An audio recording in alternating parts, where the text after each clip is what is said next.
Bueno, ¿qué pasa con responsabilidad del Estado? Primero, ¿cuál fue la primera dificultad con responsabilidad del Estado? La ley de responsabilidad del Estado es del año 2012. ¿Mm?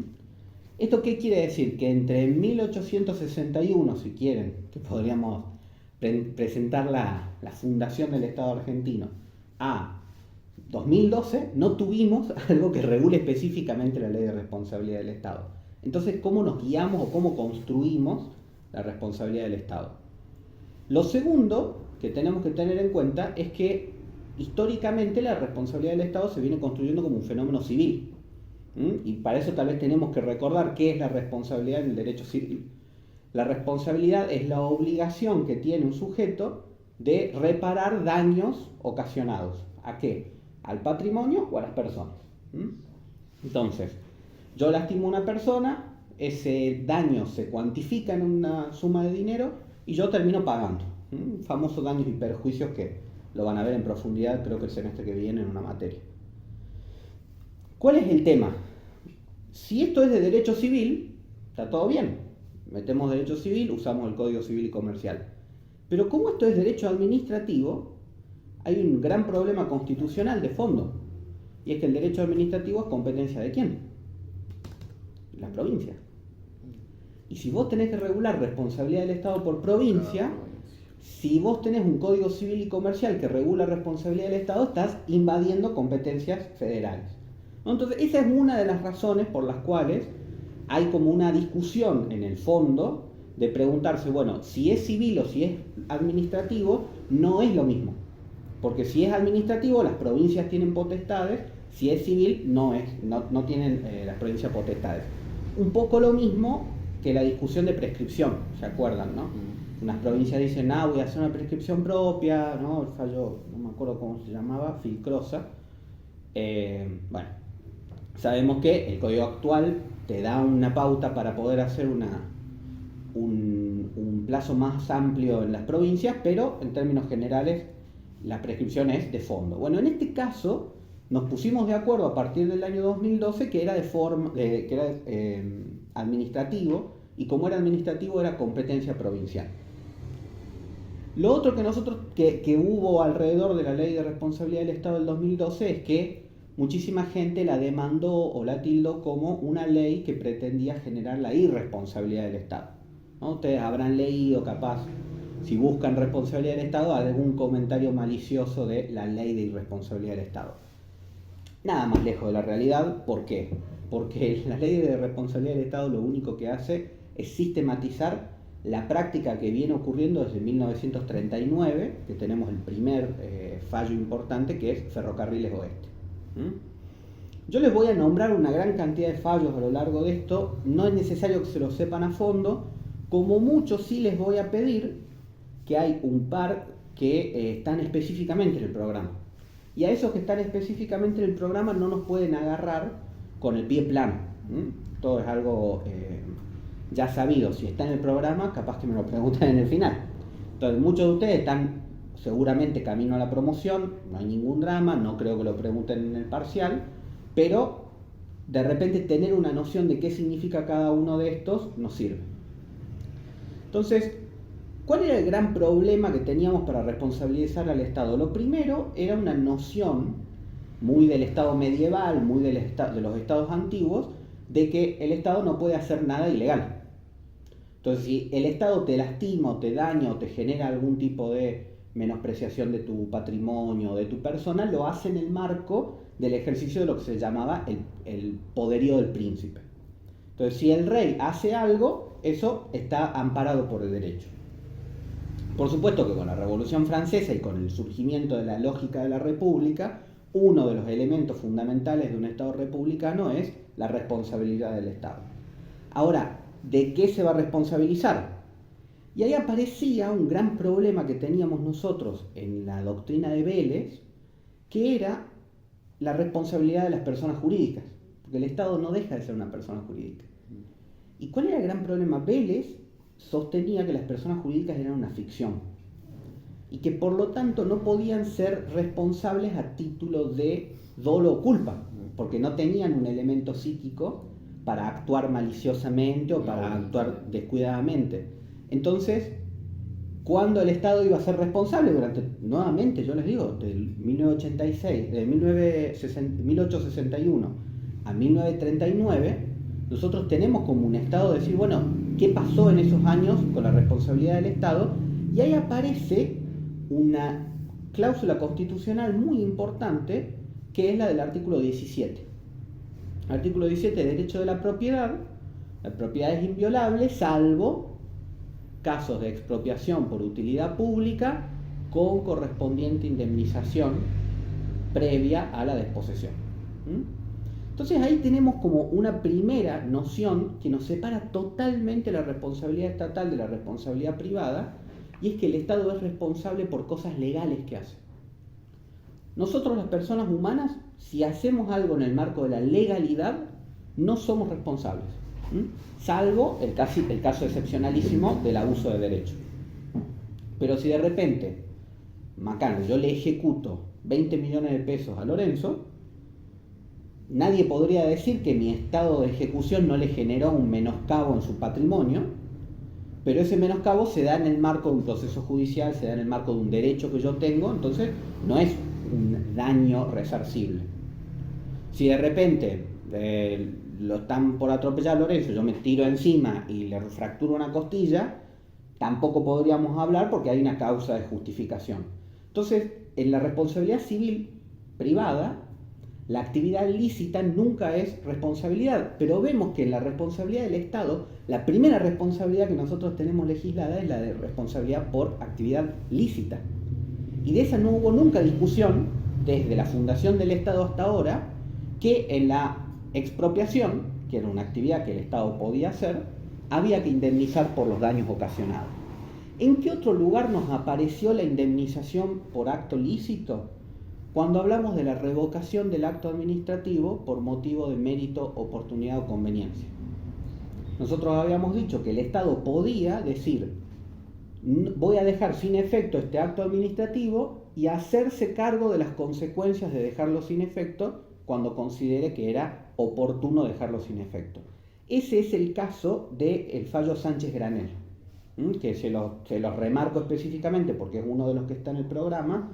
En Sánchez Granel se revoca un contrato de obra pública y la gran discusión, porque ahí está la gran discusión, la ley de expropiación, una de nuestras leyes más viejas, te dice, y para esto también tenemos que volvernos a ir un poco al derecho de daños, uno cuando provoca un daño es responsable por una determinada cantidad de rubros. El primero es el daño emergente, todo lo que la persona tuvo que gastar por culpa de ese daño, ¿no? Le piso el pie con el auto a Nati, ella tuvo que gastar el transporte para ir al médico, tratamientos médicos, etc. Segundo, lucro cesante, lo que se dejó de ganar por culpa del daño, todo lo que no ingresó. De repente Nati era atletista o era repartidor a pie y no pudo durante un determinado periodo. En un país como Argentina, en donde tenemos licencias por accidentes inculpables, es menos grave, pero cuando sos cuentapropista eso es gravísimo. Pérdida de chance, que eso es una cosa más rara, no la vamos a traer a colación, y daño moral, que seguramente lo habrán sentido nombrar, la afectación al espíritu. Bueno, la ley de expropiación es muy clara con que la expropiación solamente cubre el daño emergente y nunca cubre el lucro cesante. Es decir, yo necesito esta esquina. ¿Cuánto sale esta esquina? Bueno, sale 25 millones de pesos, bárbaro. Pero mira que yo la alquilo. Y vos al expropiármela me estás privando de 20 años de alquiler. No. Yo te pago lo que sale. El lucro cesante no forma parte de tu derecho a indemnización. Y en Sánchez Granel, apareció una pequeña cosita de decir, hay que reconocer el lucro cesante. Ahí se rompió un poco lo que es esto de construir la responsabilidad del Estado por actividad lícita sobre la base de la ley de expropiación. Esto lo inventa, en realidad forma parte de una doctrina que se conoce como la doctrina Reiriz. ¿Quién era Reiriz? Reiriz era la procuradora ante la Corte Suprema de Justicia de la Nación de temas no penales, ¿no? El procurador lo conocemos todos, actualmente es Casal, en su momento era Gilles Carbó, pero en temas no penales hay otros procuradores. Actualmente están Abramovich y Laura Monti, por ejemplo. Víctor Abramovich y Laura Monti. Entonces, Reiris es la que hace toda la doctrina esta de esto es como la expropiación. Entonces, la fuerza expansiva de la expropiación me dice, yo puedo aplicar las normas de la expropiación a esta actividad. No tenía normas civiles, como en Ganadera Los Lagos, porque en el derecho civil la actividad lícita no es resarcible. Entonces Reiris dice, no, mira, con esto nosotros hacemos y hace ese atado, que ese atado sigue hasta la fecha. La doctrina de Reiris sigue intachable. Bueno, en Sánchez Granel se empieza a romper un poco eso. Dice, no, sí, lucro cesante también. Entonces, además de toda la cuestión de la obra, que al habérsela sacado le hicimos un pequeño daño porque ya empezó a hacer gastos, había contratado gente, movilizado máquinas y todo eso, y ustedes recordarán de cuando vimos obra pública, vos tenés que ir poniendo guita, bueno, se le habrá devuelto la guita con los intereses, con toda la bola, se le reconoció una parte del lucro cesante, que era la ganancia que pretendía hacer con la obra. Guarda con esto porque es complicado decir, bueno, entonces ¿qué gano yo dejando sin efecto la obra? Porque tengo que pagar los costos del tipo, más como mucho me ahorro algunos materiales porque cancelé la obra, pero no puedo cambiar de contratista, porque ya si cambio de contratista estoy haciendo gastos bobos. Entonces Sánchez Granel es una cuestión interesante. De todas formas no es ilimitado propiamente dicho el lucro cesante. Ya antes, en Godoy, en el fallo Godoy, el Estado hace unas obras, por ejemplo, creo que era un trazado de rutas, pero esas obras generan inundaciones en campos adyacentes. Entonces uno no puede decir que hacer una ruta es una actividad ilícita, pero este aquí que porque vos hiciste una ruta generaste un daño. Entonces se tuvo que pagar los daños realizados a la cosecha, pero además se tuvo que reconocer un pequeño lucro cesante en virtud de que ese lucro cesante estaba destinado a pagar salarios. Entonces se reconoció un lucro cesante por una cuestión del factor social de la actividad. Todo esto que yo les estoy diciendo es responsabilidad por acto lícito. ¿Cuál es la macana? Que cuando había actos ilícitos de alguien al frente del Estado, se interpretaba que no era responsabilidad del Estado, sino de la persona que lo hacía. Y todo esto sigue así hasta Ferrocarriles Oeste. Hasta Devoto. En el fallo Devoto, que es el primer fallo que reconoce la responsabilidad por hechos ilícitos del Estado, se reconoce que el Estado es responsable por el hecho de sus empleados. ¿Qué pasó en Devoto? Unos empleados de la compañía de telégrafos del Estado, parece que hicieron un asado, tenían un brasero porque hacía frío mientras estaban haciendo unas cosas, e incendiaron un campo. Incendiaron el campo del hombre de Devoto este. Bueno, el Estado se tuvo que hacer cargo por los daños ocasionados por el incendio, en virtud de unos artículos del Código Civil que a esta altura del partido no hace falta que los mencionemos porque el Código Civil ya está derogado y hoy por hoy tenemos la Ley de Responsabilidad del Estado, que ya vamos a ver un poco más detenidamente. Después viene Ferrocarriles Oeste y ahí se construye una noción muy importante que vamos a tener en la Ley de Responsabilidad del Estado, que es la lógica de la falta de servicio. ¿Qué pasa en Ferrocarriles Oeste? Se genera una mala registración en un registro público y eso provoca una compraventa. Alguien basándose en los registros públicos hace una compraventa que termina afectando a la compañía de Ferrocarriles Oeste. Entonces vos tenés una actividad del Estado que es llevar los registros, que como es llevada de forma deficiente, se configura como un criterio objetivo de responsabilidad. Esto se profundiza en Badel, porque en Badel directamente te dicen ni hace falta saber quién ha sido el empleado que metió la pata. El Estado es responsable porque esto debería haber estado registrado y estuvo mal registrado. Esto en Badel meten presa a Badel en Concepción del Uruguay porque estaba circulando con un auto que tenía un pedido de captura y que no se había levantado ese pedido de captura porque ya estaba resuelta la situación. pero como la jurisdicción, en este caso es un caso de responsabilidad judicial, no hizo bien el levantamiento de captura, la terminaron metiendo presa a Badel, una incomunicada como no sé, 12 horas, para cómo Badel era abogada, así que se le las pudrió absolutamente todas, y apareció esta lógica de la falta de servicio. La falta de servicio entonces va a ser como la forma principal mediante la cual el Estado va a actuar de forma ilícita. Entonces vos vas a tener responsabilidad por el hecho de los funcionarios en motivo o circunstancia de cumplir funciones para el Estado, pero también vas a tener responsabilidad por falta de servicio. Entonces la falta de servicio va a aparecer como algo muy importante, que de hecho la ley de responsabilidad del Estado lo dice gigante: para que haya responsabilidad del Estado tiene que haber falta de servicio.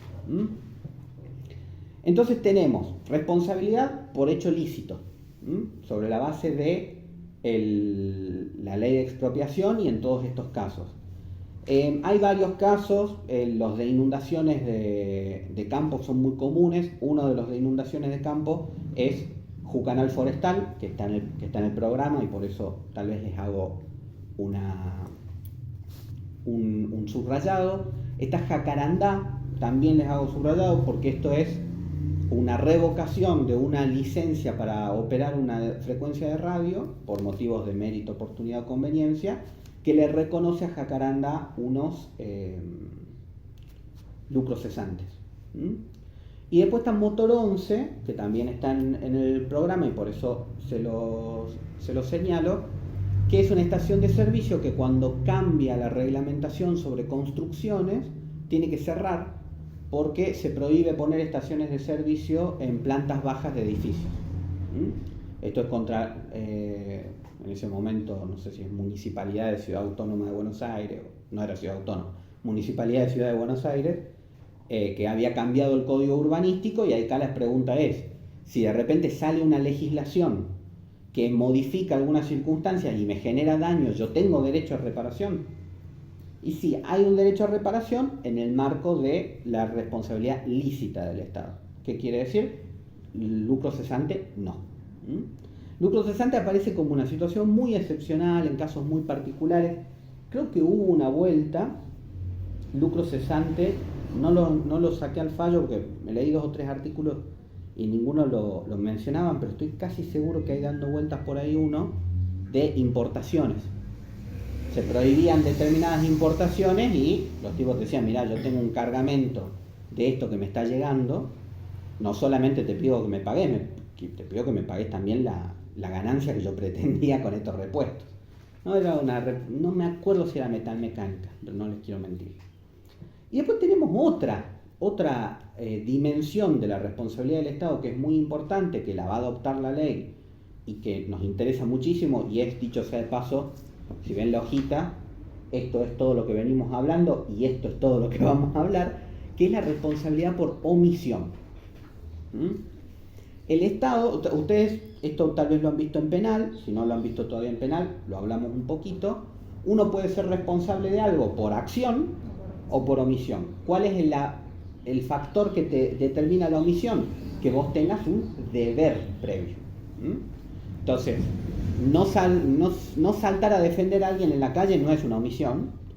Ahora, si vos tenés un deber de cuidado específico sobre una determinada persona, por ejemplo, padre sobre hijos, no atender las necesidades de tu hijo sí es una omisión. Atropellar a una persona y no bajarse a ayudarla también es una omisión, por si la duda, ¿no? Entonces, ¿qué es lo que nos dice la ley de responsabilidad del Estado y la construcción histórica de la responsabilidad por omisión? Que tiene que haber un deber expreso y determinado de la administración pública respecto de esta situación. Y la administración pública tiene que no haberlo cumplido. Expreso y determinado, ¿qué te refieres? Expreso y determinado es la gran discusión, ¿no? Claro, porque de repente... Lo de la Constitución está expreso y determinado. Pero ahí está el tema. Tiene que ser un deber expreso y determinado. Entonces, por ponerte un ejemplo de algo que está históricamente no reconocido como un deber expreso y determinado, sino como una situación muy genérica, es el fallo Ruiz. Un fallo Ruiz es un fallo viejo que recientemente se reafirmó en el fallo Bianchi, que es el tema de la responsabilidad estatal por los animales sueltos en la ruta. ¿Mm? Entonces, ahí, así como la pregunta es, bueno, el Estado debería haberlo evitado, porque el Estado es responsable de la seguridad en las rutas. Y ahí el Estado te dice, mirá, yo soy responsable de la seguridad de las cosas, pero no estoy en todos lados, ¿no? Y eso lo plantea justamente la jurisprudencia, la Corte Suprema de Justicia, te dice, y mirá, realmente no encuentro una parte que diga expreso y determinado. Pero, por ejemplo, en el fallo Gatica, un preso muere en una reyerta interna, ¿no? Y si uno va al reglamento del personal penitenciario, dice que el personal penitenciario debe velar por la seguridad de los internos. Entonces, como vos no velaste por la seguridad de los internos y dejaste que se peguen unas piñas y de paso uno se muera, fallaste en tu deber. Entonces, nadie puede decir que el Estado mató a esas personas, ¿no? Si hubiese sido un policía que lo fajó y lo dejó en ese estado, no habría ningún tipo de duda. Pero en este caso era una pelea entre internos y el Estado como decía, mirá, yo no hice nada. No, bueno, sí, justamente tu no hacer nada fue el problema. ¿Los derechos humanos serían expresos y determinados? No. De hecho, la gran discusión que tenés, por ejemplo, con el PIDES, con el Pacto Internacional de Derechos Económicos, Sociales y Culturales, es que son sumamente genéricos. Claro.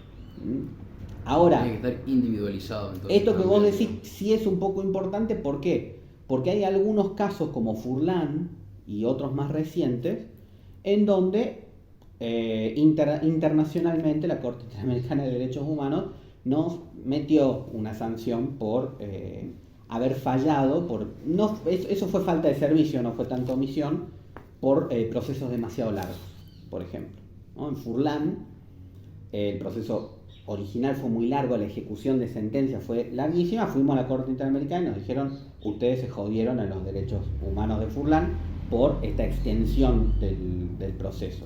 Hasta cierto punto los CICER, también creo que ya hablamos de los CICER, plazo razonable en el procedimiento administrativo.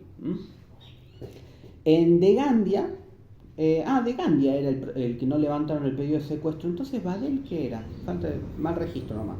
En Degandia es cuando meten presa a la abogada, le pido disculpas. Justamente la omisión de levantar el pedido de secuestro es interpretada como responsabilidad por omisión. En el fallo Bea es más raro, pero para que veas esta lógica de que lo expreso y determinado es raro. En Bea, unos chicos que van a una zona vacacional típica de Buenos Aires, no sé si era la laguna de Chascomú o algo por el estilo, en un viaje de estudios, uno de los chicos nada en una laguna artificial y se muere ahogado. Y es responsable el municipio por la falta de señalizaciones de advertencia. De hecho, está probado en el juicio que el día después de que pasó esto pusieron un cartel de cuidado al nadar. Entonces, vos me dirás, pucha, ¿de dónde salió eso? Y bueno, hay como toda una serie de cuestiones. Vos ofrecés tu municipio como un destino turístico, hiciste la laguna, hiciste todo eso, bueno, tenés ciertos niveles de seguridad que cumplir, y no cumplir con esos niveles de seguridad, poner algún tipo de resguardo en las orillas, poner señalización de peligro, ¿quién te dice por qué no poner un guardavidas? Te puede ser responsable.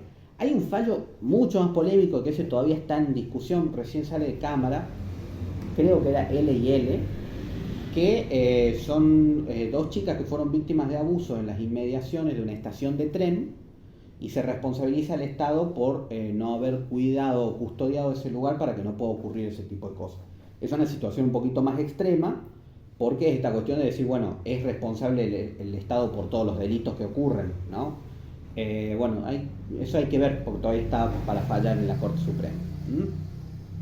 Después tenemos Ruiz y Bianchi, que son dos situaciones en donde no hay responsabilidad del Estado, justamente por esta lógica de lo genérico, ¿no?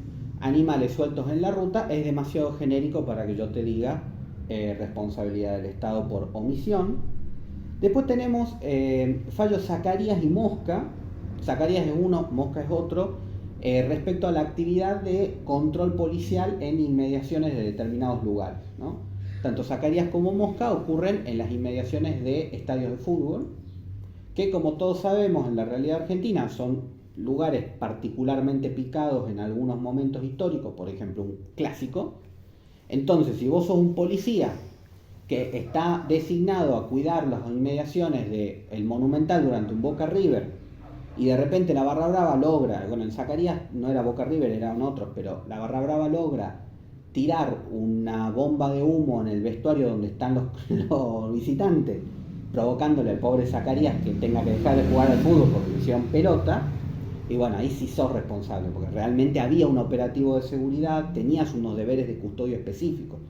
Lo mismo pasa en Mosca, con el agravante de que Mosca ni siquiera estaba dentro del estadio. Mosca era un remisero que iba a buscar unos periodistas. Y hay todas unas discusiones en el fallo Mosca súper interesantes, porque el estadio decía, Mosca no vino a ver el partido, así que yo no soy responsable. Responsable será el Estado. O responsables serán los hinchas que los bajaron a Mosca. Y bueno, ahí aparece la figura del bystander, que la van a ver en derecho de consumidor, la van a ver en derecho de daños, porque es muy importante. Vos no tenés por qué consumir algo en el lugar para ser un consumidor de ese lugar. Si vos estás en el estacionamiento del estadio, no tenés que pagar el estacionamiento ni nada por el estilo. Esos carteles de el local no se hace responsable por la pérdida o sustracción de objetos en el estacionamiento, todos truchos, ¿no? Todos truchos, sí son responsables. Me acuerdo una vuelta un juez, el juez en un curso de daños nos había dicho que ellos se juntaban a comer en un carrito y como había un hipermercado cerca, dejaban el auto en el hipermercado. Nunca entraban, lo dejaban en el auto, se iban a comer al carrito, volvían. Decía, por supuesto que no es lo óptimo, pero si algo pasaba, usar el estacionamiento de un supermercado no te da obligación a compra. A ver, una consulta, porque Sí. viste que en Buenos Aires tienen parquímetros, pero son digitales, ¿no? Sí. O sea, como que ponen una app. Ponele, ahí vos le estás pagando al Estado un servicio, ¿cierto? Si le pasa algo a tu auto, ¿el Estado ahí sería responsable? Habría que ver, porque yo no sé si el sistema de parquizado incluye Seguro, claro. custodio, ¿no? La relación que vos tenés con una playa de estacionamiento es contractualmente un depósito, pero la relación que vos tenés con el Estado creo que es más una relación de tipo impositiva. Y al ser una relación de tipo impositiva no creo, o sea, es más una tasa lo que te está cobrando. Okay. Me parece que una tasa por el uso del espacio Y no público debería tener una contraprestación. y el uso del espacio público. El uso de la ¿Qué querés que te diga? Siento que va a ir por ahí. No estoy seguro, estoy sintiéndola. Después tenés el fallo Friar y el fallo Parisi de Fresini, en donde también se rechaza la responsabilidad del Estado por ser demasiado genérica la demanda. En Friar demandan a Senasa porque no estaba haciendo nada contra la aftosa. Y porque las medidas que tomó contra la aftosa le estaban perjudicando a Friar, que es básicamente prohibir la exportación de carne. Nos prohibieron la exportación de carne porque había un quilombo de aftosa por todos lados. Y Friar demanda que la Senasa no está haciendo nada, que las cosas que está haciendo está mal. Es una demanda genérica, rechazado. Demandas genéricas, acá no. Lo mismo con Parisi de Fresini. Parisi de Fresini fallece por consumir un medicamento de un laboratorio que tenía una contaminación y quieren demandar de paso al Estado porque el Estado habilitó ese laboratorio. El Estado dice, mirá hermano, cuando yo fui a habilitar el laboratorio estaba todo en regla, no puedo responsabilizarme de todo. Hay una cosa... O sea, los entes reguladores no son responsables. Ya vamos a llegar a entes reguladores porque es, dicho sea de paso, una de las cosas más jodidas que tiene la ley de responsabilidad del Estado. ¿Por qué? Adelante un poquitito. Hay un artículo que literalmente dice que los prestadores de servicio público que generen daño no hacen responsable al Estado, ¿no? Ni subsidiariamente ni nada por el estilo. Vamos a ver que no está tan cerrada la puerta, pero esa es una de las cosas por las que han puesto el grito en el cielo todos para decir es la ley de responsabilidad del Estado, es la ley de responsabilidad del Estado. ¿Quieres cerrar la puerta? No. Entonces, en Mesa uno tiene una responsabilidad por un joven que está reparando algo riesgoso. Ahí hay como una responsabilidad por objetiva, por el uso de cosas riesgosas. Es una cosa muy de derecho de daño. Y después tenemos dos casos que son bastante importantes, uno de los cuales está mencionado, en el programa, que son los casos de responsabilidad por actividad judicial. Hasta ahora, hasta la ley de responsabilidad del Estado, los fallos de responsabilidad judicial eran unicornios. Porque ustedes imagínense cómo va a ser responsable literalmente el poder que se encarga de decir que está bien y que está mal, ¿no? Entonces vamos a tener en Furlan una responsabilidad por actividad jurisdiccional por la tempestividad de la actividad jurisdiccional, ¿no? Se tardaron mucho. El caso Furlan tuvo 1 millón de problemas. Les comento de qué se trató Furlan. Un muchacho ingresa a un predio abandonado del ejército argentino, se le cae encima un caño en la cabeza y queda con una gran cantidad de secuelas. Furlan sigue vivo, ¿no? Sigue vivo en condiciones bastante fieras, pero sigue vivo.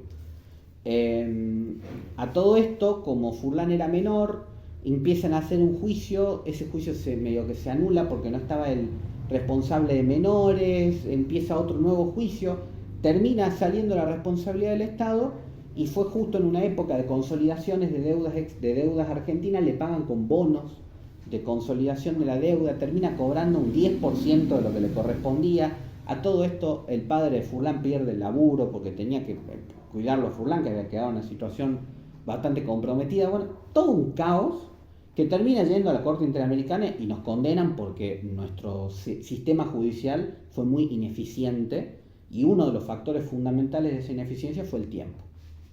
No sé si pasaron como 20 años entre el accidente y la sentencia, que ustedes dirán, una de esas cosas que retrasó todo fue el hecho de que Furlan era menor, y aquí que para cuando terminó el caso, la minoría de edad de Furlan había quedado en el olvido. Y cómo compatibilizás eso, ¿no? Cómo compatibilizar el hecho que estabas protegiendo a un menor y terminás resolviéndole el problema a un adulto de 30 años. Y después está Balda.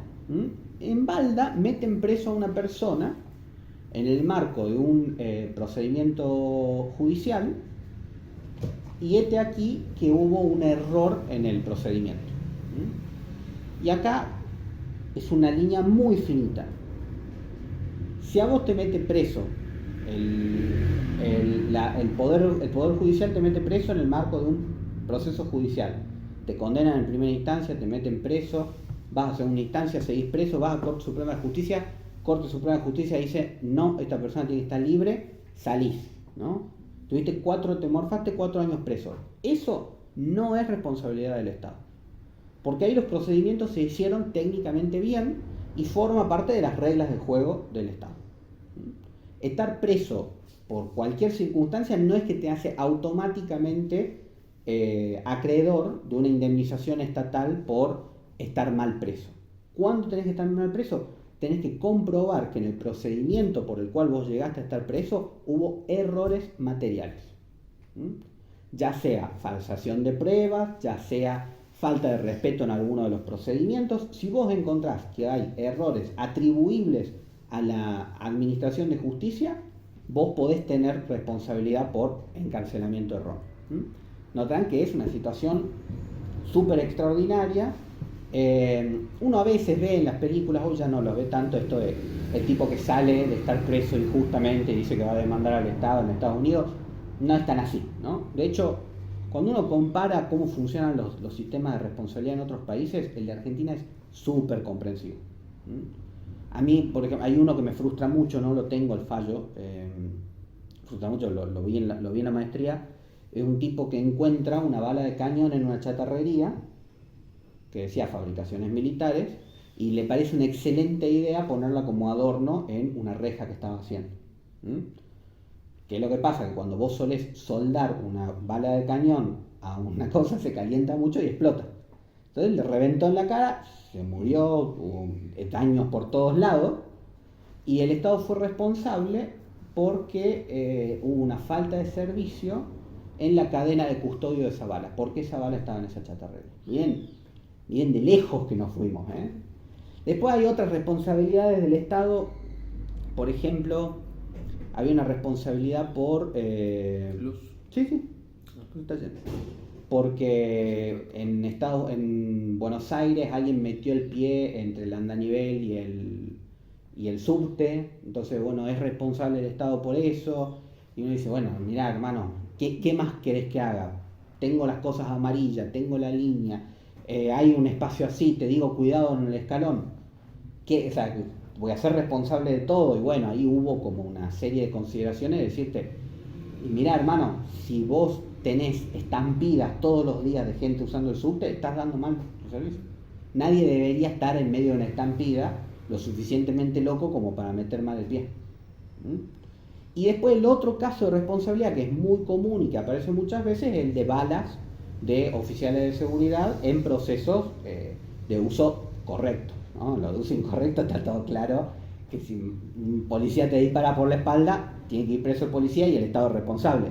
Pero, ¿qué pasa si, por ejemplo, están en un tiroteo con criminales y se escapa una bala y te rompe el vidrio? No seamos tan trágicos, ¿no? Le rompe el vidrio a alguien. ¿Es responsable el Estado por eso? Y efectivamente el Estado es responsable. Porque ahí hay, más allá de que formaba parte de esto, porque ya vamos a llegar a la ley de responsabilidad del Estado. No, todo esto fue previo, todavía no había ley de responsabilidad del Estado. Entonces llega la ley de responsabilidad del Estado y una de las cosas que hace es sistematizar todo lo que en estos fallitos fueron diciendo de, bueno, para que haya responsabilidad por estado ilícito tiene que aparecer esto, para que haya responsabilidad por acto ilícito tiene que aparecer esto, ¿no? Primera cuestión, por cuestiones lícitas. Por supuesto, existencia del daño, causalidad entre el acto estatal y la existencia del daño, no podemos decir antijuridicidad, porque justamente es un acto lícito, y acá aparece la clave de todo esto. Especial sacrificio por parte de un sujeto frente a otros. ¿Qué quiere decir? Que si hay algo que nos afecta a todos, no hay responsabilidad del Estado. Pero si hay algo que me está afectando a mí como ciudadano más que a otros, se rompe el principio de igualdad en la distribución de las cargas públicas. Entonces, no a todos se les revienta un vidrio en una balacera. Entonces, como yo padecí, no a todos se les inundó el campo cuando vos hiciste esta ruta. Entonces vos, como me estás perjudicando de forma inequitativa, yo soy acreedor de esta responsabilidad, que es lo mismo que pasaba en la expropiación. Yo le sacaba el inmueble o le sacaba una cosa a alguien y esa persona estaba siendo afectada. Ahora, si yo tengo que pasar cables por encima de todas las casas, eso no es afectación al derecho de todos y yo los tengo que indemnizar a todos. Todos tenemos que bancarnos que pasen cables por arriba y por abajo de nuestra propiedad. Todos tenemos que bancarnos que no podemos tener propiedades con menos de 4 metros de frente. Entonces vendrá uno y dice, pero yo tenía unas de 3 metros de frente. No funciona así. Entonces, como todos nos tenemos que bancar, no hay responsabilidad estatal. El especial sacrificio del ciudadano es un elemento tipificante de la responsabilidad estatal por acto ilícito. Por acto ilícito, como elemento tipificante, está la falta de servicio. ¿Qué es la falta de servicio? Un obrar ineficiente, inadecuado o no ajustado a derecho de la actividad estatal. Pero como ilícito. Okay. O sea, vos no registraste bien las cosas, vos sos un registro del Estado. Es negligencia, pero no sé si ilícito. Es responsabilidad ilícita, porque ahí está el tema. El Estado no es que hizo algo para lo que estaba habilitado. O sea, en ese caso hay una omisión de un deber específico, pero esa actividad es ilícita. ¿Y qué es lo que configura la falta de servicio, que es lo más importante? Que la responsabilidad es objetiva. ¿Qué quiere decir? Que no podemos culpar a nadie, ni podemos decir, no, pero acá actuamos con toda la diligencia correspondiente, fue un error imposible de evitar, etcétera, o no, justo pasó que faltó tal persona, y le podemos encontrar la explicación que querramos, pero si se configuró la falta de servicio, hay responsabilidad estatal. Y después sí aparece esta cuestión de los concesionarios, y aparece esta decisión, bueno, el Estado no es responsable de la actuación de los concesionarios ni aún subsidiariamente. Pero ¿qué es lo que pasa? Vos me preguntabas, ¿y qué onda el ENRE? Bueno, el ENRE tiene una serie de tareas reconocidas por los estatutos propios del ENRE, que si no las cumple, está omitiendo. Bien. Ahora, si el ENRE hizo todo bien, habilitó todo bien, está viendo, y aún así el concesionario provoca algún tipo de daño, y bueno, parte del chiste de que yo te transmita la responsabilidad en el ofrecimiento del servicio público es que te hagas cargo de eso. Yo tengo que velar que lo hagas bien, pero si, ponele, ¿qué pasaba en autopistas de Buenos Aires? Tiraban piedras. Y había un deber de seguridad por parte de los concesionarios a las personas que utilizaban la autopista. Y la gente tiraba piedra. Bueno, ¿qué tuvo que hacer la autopista? Poner redes de contención para las piedras. Para que no revienten, creo que las tiraban de arriba de los puentes. Bueno, redes de contención, ya no caen más piedras. Pero lo tenés que hacer. ¿Quién lo mandó a hacer? El ENRE. Porque le dijo, mira hermano, vos tenés que garantizar la seguridad de la gente que transita por acá. ¿Entendés? Ahora, si el ENRE no hubiese hecho nada y las cosas hubiesen seguido así, capaz que sí podíamos ir contra el Estado. Porque decían, che, ¿qué pasa que no estás controlando esto? El caso, viste, eso que en Buenos Aires se quedaron de sur, de norte, no sé cuál fue, que estuvieron como una semana, 2 sin luz. Vi que se multó la empresa, pero ¿cabría la responsabilidad del Estado ahí? Y habría que ver si la razón por la que esto ocurrió fue porque el ENRE no realizó las debidas multas previamente para ver cómo estaba el estado de los equipos. Si es que analizó el estado de los equipos, vio que estaba mal y aún así generó la autorización para el funcionamiento. Si es que cuando recibió el balance de las inversiones, no constató que las inversiones hayan sido efectivamente hechas, o constató que las inversiones no estaban efectivamente hechas y aún así las autorizó. Algo así pasó en Mamaní. Mamaní es un fallo de derecho ambiental, se utiliza mucho en derecho ambiental, en donde la Dirección de Medio Ambiente de Jujuy autoriza una serie de desmontes, y cuando empezamos a escarbar vimos que el informe de impacto ambiental decía que había sido hecho en 600 hectáreas y en realidad había sido hecho en 3. ¿No? Y había sido la de Mamaní fue un mamarracho, un tema de intereses inmobiliarios, ¿no? Unos desmontes para hacer inversiones inmobiliarias que estaba podrido por donde se lo mire. Pero ahí que hubo responsabilidad del Estado porque autorizó a hacer algo que no tenía que autorizar. Y esa autorización fue ilícita. Hay toda una serie de cuestiones que podemos discutir o podemos no discutir, pero por lo general cuando uno logra la nulidad de un acto administrativo en el marco de que ese acto administrativo tiene un vicio, por lo general ese vicio va a acarrear responsabilidad civil. Si ese acto administrativo, por ejemplo, me niega a mí un derecho y yo logro probar que ese acto administrativo fue hecho con algún tipo de malicia, entonces hay un vicio en la motivación, o veo que no se cumplió algún paso en la notificación, entonces hay un vicio en el procedimiento, los daños que a mí me haya provocado esa negación del derecho son susceptibles de responsabilidad civil. Había un caso que lo llevábamos en el estudio jurídico de una, ¿cómo se llama esto? Una clausura mal hecha. Entonces nosotros habíamos probado, lo primero que hicimos fue negar que la clausura estaba bien hecha. Probamos que la clausura no estuvo bien hecha, que nos clausuraron sin haber tenido los correos, nulidad del acto de la clausura. Listo, con la nulidad del acto de la clausura, ¿qué hicimos? Daños y perjuicios por lo que nos provocó la clausura. La clausura hizo perder un montón de cosas porque era una expendedora de fianza. Entonces, esa lógica de nulidad y responsabilidad civil ocurre. Hay unas discusiones muy profundas que no vamos a meternos acá sobre los plazos de prescripción. Tenés por un lado alguna postura que te dice vos tenés que poner la acción de daños y perjuicios junto con la de nulidad, porque el plazo de prescripción ya empezó a correr. Y otro que te dice no, la acción de daños y perjuicios comienza a correr cuando se declara la nulidad.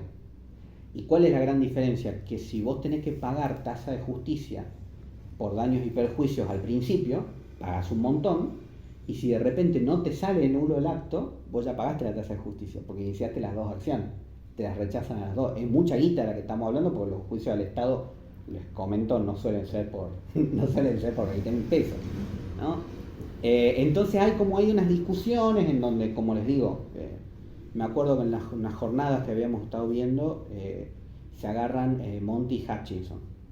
Son dos pesos pesados del derecho administrativo, para que vean que no es que es una discusión entre dos enajenados que uno dice una cosa y otro dice otra cosa. Son dos tipos pesados que uno tiene una postura y el otro tiene la otra. Entonces, bien, ¿qué pasa en Catamarca con la ley de responsabilidad de Estado? Porque habíamos empezado con esta cuestión de decir, bueno, ¿y qué pasa en Catamarca? En Catamarca tenemos previsiones constitucionales de responsabilidad del Estado y en particular tenemos responsabilidad personal de los funcionarios públicos. Porque hasta ahora esto tiene mucho que ver con lo siguiente. ¿Por qué a nosotros nos interesa que el Estado sea responsable? Porque a diferencia de otros sujetos, el Estado es solvente. Entonces, está bien, a ver, lo quiero demandar a debido por un problema de obra pública. Debido no sé si me puede pagar los 25 millones de dólares, ¿no?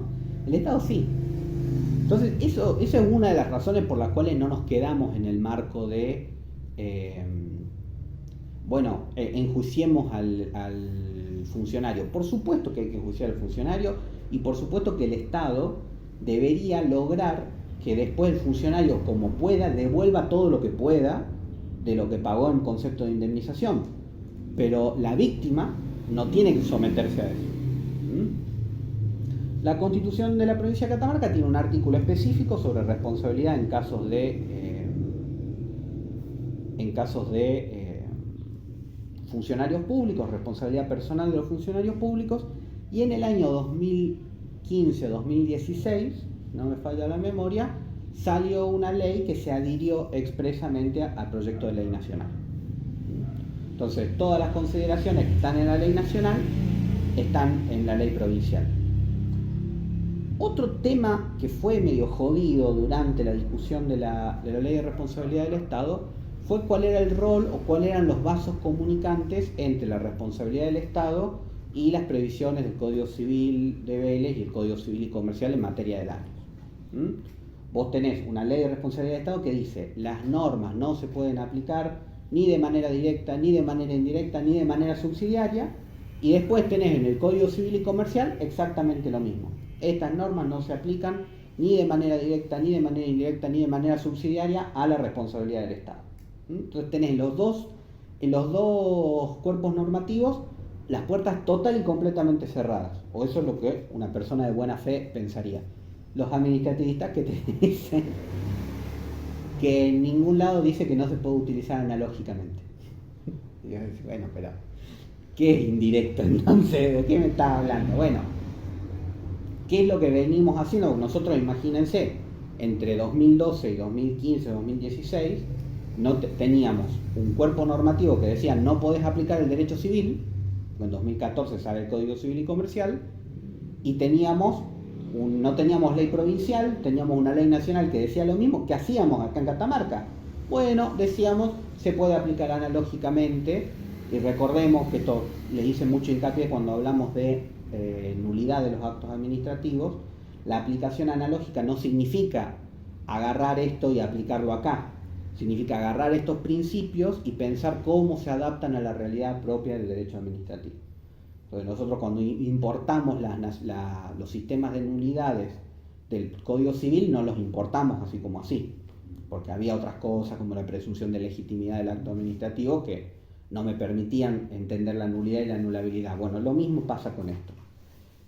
Hoy por hoy ya hay muy poco que nosotros podamos sacar del Código Civil y Comercial porque la ley es relativamente clara al respecto y el corpus normativo, el corpus jurisprudencial que viene desde 1939 a la fecha es bastante consistente. No tuviste grandes así como, acá salió algo que rompió toda la doctrina. Y de vez en cuando sale algún fallo que reafirma todos los fallos anteriores con nuevas composiciones de distintos tipos de juzgados. Así que en ese sentido no habría grandes problemas al respecto.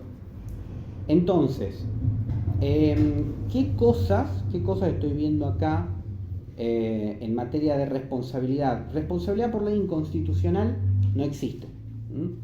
En el marco de esta lógica de decir, bueno, las leyes al no afectar de forma específica a los sujetos, sino que al ser generales, tolerar una ley general que de alguna forma vos puedas decir, bueno, el ser inconstitucional no se me aplica, bueno, justamente al no aplicarse porque se declara inconstitucional, no te va a provocar los daños.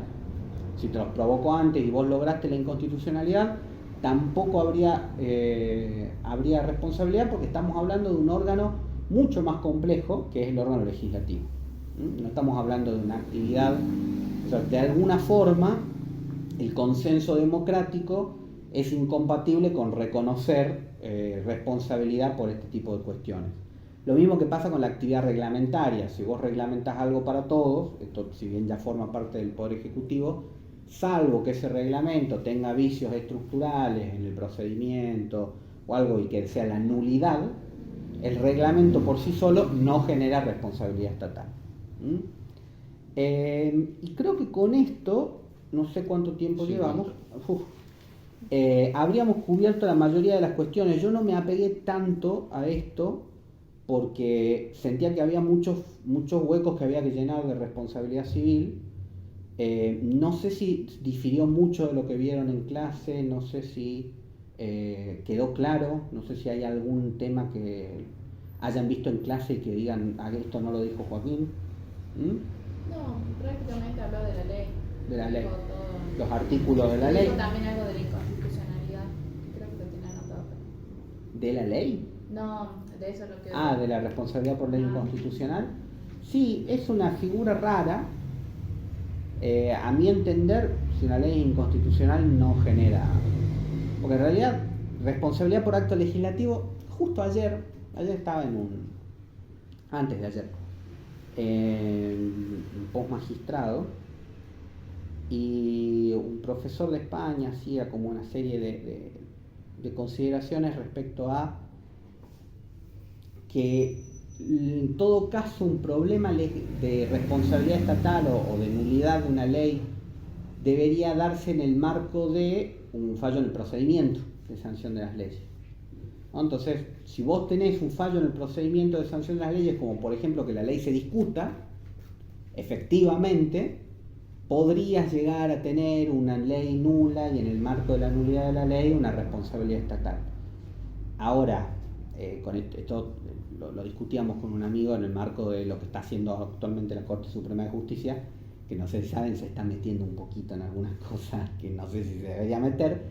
Ahora, si vos le abrís la puerta a la Corte Suprema de Justicia a que te anule una ley porque no fue debatida y porque fue aprobada en libro cerrado, me parece que es abrir una puerta jodidísima, ¿no? O que, y eso hablábamos justo anoche, ¿cuál es el límite de efectivamente discutida? ¿No? ¿Cuántas veces le tienen que decir, cuántas veces tienen que chicañar al partido opositor para que digamos esto fue debidamente discutido o no? ¿No? Porque ahí están los límites, esos que al ser indeterminados te abren unas puertas que de repente viene la Corte y dice, esto no es republicano, y te declara la inconstitucionalidad de tu constitución provincial y se pudre todo, ¿no? Entonces, yo creo que la lógica de la responsabilidad por acto legislativo tiene esa gran dificultad. No se me ocurre alguna situación, pienso, ponele, la ley de glaciares, intentaron declararla nula, y capaz que en ese caso podríamos haber pensado en una responsabilidad si la lograban declarar nula, pero no por inconstitucionalidad, por nulidad, ¿no? Y eso ya es otro tema. Así que bueno, ¿cómo seguir? El lunes yo voy a estar, si querés cortar la grabación, voy a...